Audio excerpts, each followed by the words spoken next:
Hey there, it's Elisa, the Half Asian Tarot Queen, and I am here to do a daily read, King of Pentacles, which is interesting because we have a whole thread about, it's called Phoenix, the thread's called Phoenix, and it's about this King of Pentacles who kind of rose up through the ranks and became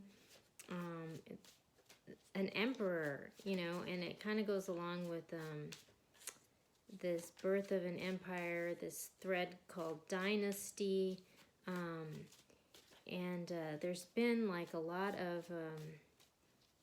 tumult, shake-ups, shakedowns, and like family structures. And last week, I kind of just by accident stumbled into a reading about the archetype of the divine feminine. It was really quite by accident, but it kind of intersected with a lot of the other threads that are kind of surfacing on the channel.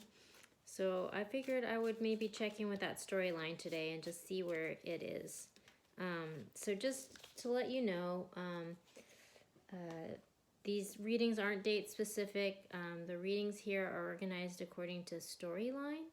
And there's a whole video on the main page just kind of explaining how that works. So if you're curious, and you find a story that resonates, you can connect with the other stories with this similar storyline on the channel. So I'm just starting with some overall energies for this reading.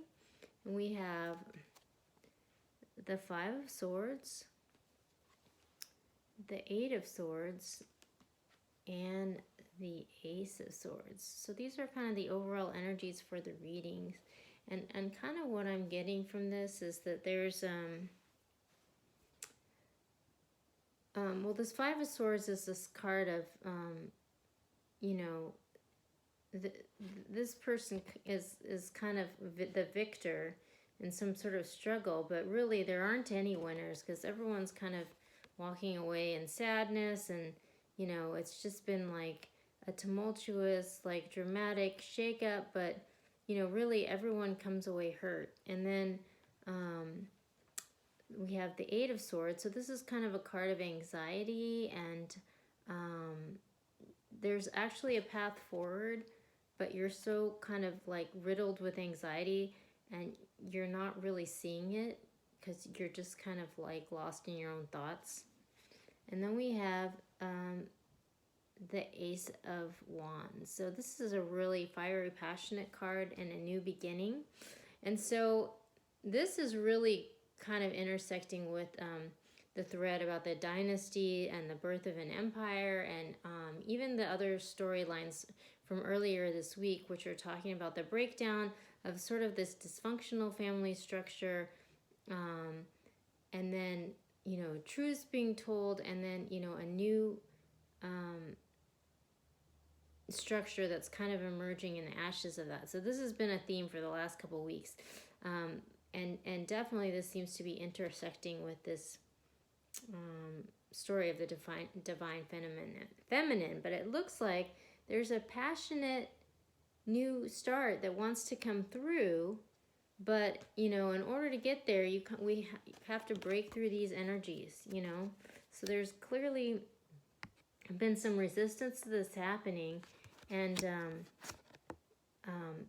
some anxiety about kind of unleashing this passion and what the consequences of that are going to be, because obviously people are going to end up hurt, at the end of the day, as an outcome from this. So, yeah, I'm going to pull out I have this Bianco Nero deck, which I've really been into lately. There's, I think at a time when a lot of stuff is shifting and changing. The Chariot's at the bottom of the deck, kind of taking control of the situation. I appreciate this whole black and white, just straight to the point, no nonsense kind of approach. So I've really been getting into this deck lately. So yeah, I'm going to pull some cards that are just sort of general energies for this reading. What's going on with the divine feminine? I think, yeah, there's definitely been a lot of anticipation for some time The divine feminine, you know, in the collective, I've been kind of following this collective for a little bit. And my sense is that there's been a lot of anticipation for some time, and the divine feminine has kind of been focused in like a healing, you know, healing herself, and just sort of step back from the situation and allowing healing to happen, but also just, you know, directing her energy in a positive way towards her own healing and her, you know, healing her own energy, and kind of influencing the situation from that perspective, which is really healthy and positive, you know. So I'm just gonna pull some more just to see where we're going with this, but definitely there seems to be a lot of change that's going on right now, and a lot of people are being impacted by it, clearly. So interesting. Just a couple more cards. It's my little kitty here. Her name is Aiko. She's really little and really cute.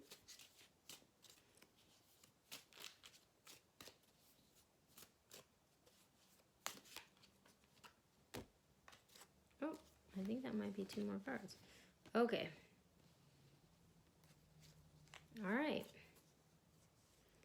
Okay, and then at the bottom we have this, the 2 of Pentacles, which is kind of a juggling card, you know, and that kind of makes sense, because obviously there seems to be some sort of transition that's happening now, and it's not really clear where the dust is settling, and, you know, obviously there's some conflict and anxiety, because the dust hasn't settled yet. But, okay, so for general energies, we have the Justice card. This could be a Libra energy, but, you know, I think that's pretty self-explanatory. Like, some wrong is being righted and things are being set straight. We have the 3 of Swords, so this indicates a heartbreak. And then we have the 7 of Cups. So this is like a card of confusion and having lots of options and not really knowing what's going on, you know? So this, to me, like, I'm taking this as like some sort of shakedown. So if you go back and look at like the birth of the empire, there's this Murakami climax, that whole week, birth of an empire, Murakami climax, dynasty, the next generation. Or if you just look under the dynasty thread or the epic love saga thread, there's been a lot of storylines about this epic love that's been oppressed, you know, and it's been wanting to come through, and then there have been a lot of toxic energies that have been kind of keeping it from coming to the surface. So I would take this, you know, these cards as saying, you know, there's a lot of confusion that's happening because the truth is coming out and justice is being served in this situation. But obviously, you know,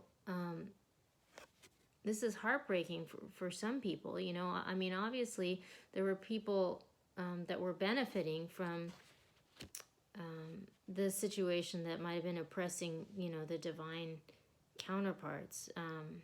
But it looks like there's a shift that's kind of in process here.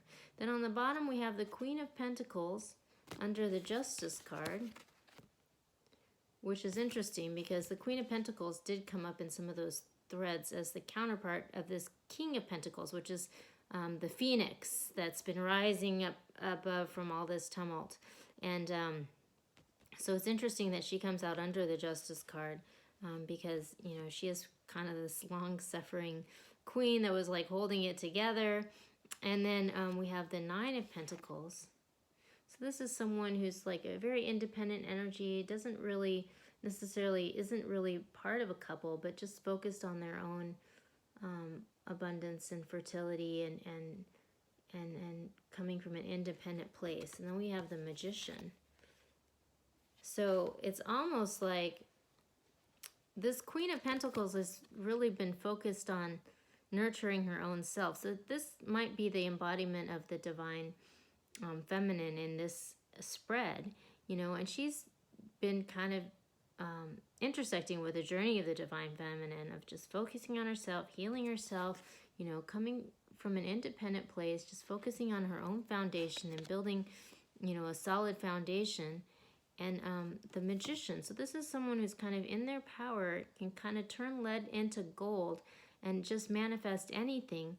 And so it seems like this power is being bestowed on this Queen of Pentacles. It's coming from this independent place. And, you know, she's just been quietly in the background working on her own stuff.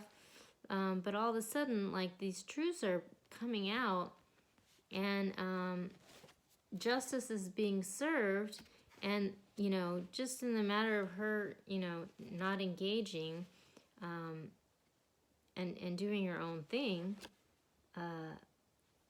you know, karma is just kind of naturally happening. So, meanwhile, she's kind of built a really solid foundation underneath all of that by just disengaging and just doing her own thing, which, you know, obviously in the face of this kind of negativity and toxicity, that's like a really smart move, you know, for the long run, though it's not exactly pleasant in the short term generally. I'm going to pull 3 cards from this Radiant Wise Spirit for just advice. Interesting. Super interesting. Oh my gosh. So this really just confirms what I just said. So, you know, this is the High Priestess. This is a very intuitive card. This is also a card that's a very powerful manifester. And then we have the Wheel of Fortune. It's a card of change and fated events, destiny. And then we have the Six of Wands. So this is a victory card. So it looks like this Queen of Pentacles, you know, has just been kind of like focusing on herself, kind of turned inward, and it's just been manifesting her own abundance. And then this has kind of caused this shakedown, you know. So pretty much what I just said.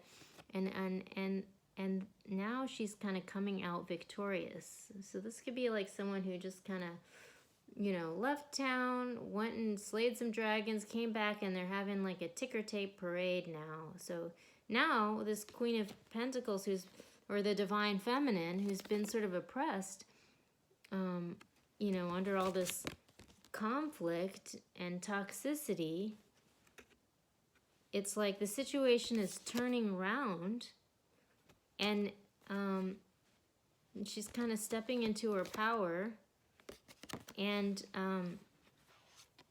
coming out sort of on top by just actually not engaging in the conflict and just focusing on herself and letting karma happen, which is, you know, a pretty sound move in general. So some really good advice for dealing with a really negative situation like this, you know. Just step away, focus on yourself, and let karma happen. Like, I think that's where your power is ultimately, because, you know, at the end of the day, we're only humans and we can't really control events, you know. We can only control how we respond to events, or that's generally the most positive approach. I'm going to pull a card from the Sacred Traveler Oracle, see if we can get some guidance. Oh my gosh. This is hilarious. I'm going to pull one more because that's like almost repeating what we've been saying. It's pretty magical, but just one more. Okay. All right, so, oh, here we go. So we have taking shelter. The answers are within. So again, you know, there's a storm out, you know, turn inward, focus on yourself, don't engage, and things will work out. And then voyage of the heart. Love flows through and to you, you know, which is, I think, a good thing to remember in a moment like this, because, you know, we don't have control, you know, but also, you know, let the love flow through and to you, you know, because there's power in that, you know. I mean, don't try to control it, but just let flow. So that's the word for today. We'll check in soon.